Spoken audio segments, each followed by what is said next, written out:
बिस्मिल्लाहिर्रहमानिर्रहीम। नाज़रीन, सेवन शरीफ के नवाही इलाके में ज़र ज़मीन पर मुबैना तौर पर कब्जा करने और नहर में जहर डालकर जानी और माली नुकसान करने पर बरहमानी बरादरी के अफराद ने एहतजाजी मुजाहरा किया है। इस हवाले से देखते हैं सेवन शरीफ से वकार अली मल्ला की ये रिपोर्ट। कच्ची एनसी कटी वही लकी थाने ते उता पुलिस जी मोबाइलूं आयूं असांजे अमरान के माना थोड़े केर भी कोनो घर जे ॿारनि में माना तोड़ फतोड़ करे जो सामान वग़ैरह हो रक्ष वग़ैरह खणी असां वियासीं लकी ठबाड़ ते असां चयोसीं साईं असांजो को कसूर असांखे चयूं त तव्हां ते बाबा एनसी कटियल आहे पर ज़मीन ते कब्ज़ो कयो ठाहियो तव्हां माना धमकियूं था कयो ॾियो हींदा कयो हूंदा कयो वला आलम ख़ुदा ॾिसे थो लाल जे शहर में रहूं था इहो लाल हक़ कंदो बेशक ऐं असांखे का ख़बर ई कान्हे न माई असां वटि आई आहे न माई असांखे चए थी तव्हां वटि ज़मीन आहे असांजी असांखां माई पहिरियां बि 2-3 चकर ईअं फॉल्ट कया। ॿी ॻाल्हि त असां जे पाड़े में वेठी आहे दरगाह ते वेठी आहे असां दरगाह जा मुरीद आहियूं असां हुनखे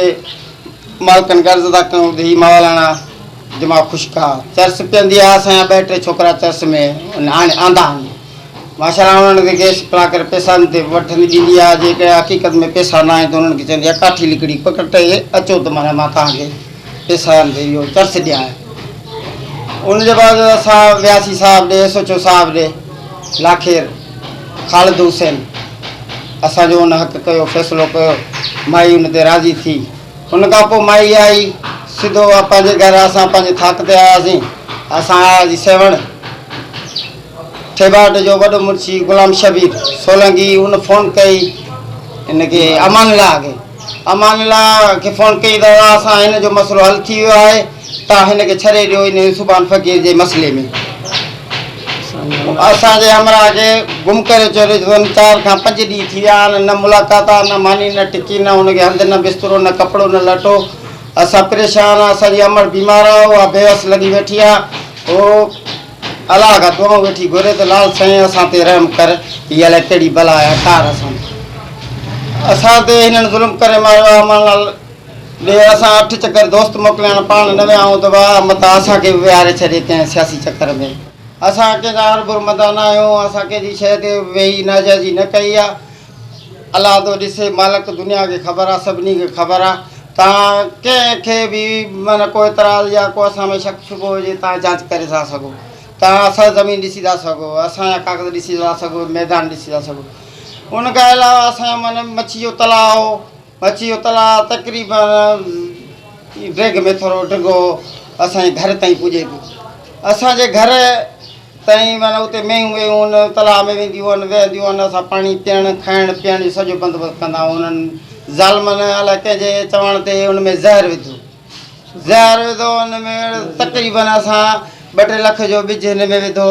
असांजी मच्छी जेका आहे हीअ सभु मरी वई उन खां अलावा मेंहूं असांजूं अंदरि वेठियूं निकितियूं उहो शदीद बीमार आहिनि डॉक्टर ओॾ खां असां सुयूं इंजेक्शन वग़ैरह कराए असां सेवण पहुतासीं अधे खे वठी वरी असां आयासीं थाणे ते हुनखे मिंथ सभु को ॻाल्हायो त असांजी कंहिं तव्हां न ॿुधी आहे न कूक ॿुधी आहे असां वियासीं वकील साहिब ॾे वकील अनवर मेमन ॾे वियासीं उन चयो त यार को FIR कापी या सुबुह जो का दरख़्वास्त ॾियो मूंखे मां असां बिस्मिल्लाह करे दरख़्वास्त लिखी हुनखे ॾिनीसीं हुन चयो पिया ॾिसो तव्हां जांच कयो त किथे खणी वञी लिकाए रखनि था अमरान खे असां हुन खां अलावा उहो अमरान जी जांच कईसीं पर असांखे गुमराह करे ऐं अमरा लिकाए छॾिया अथनि असां ज़ाहिर नथा कनि हीअ उन्हनि जा सर्टिफिकेट नंढे छोकिरो स्टूडेंट आहे हुनजो कैरियर ख़राबु थो थिए हीअ पाकिस्तान जा दुश्मन आहिनि हिननि जी स्टूडेंट जे करे हीअ पाकिस्तान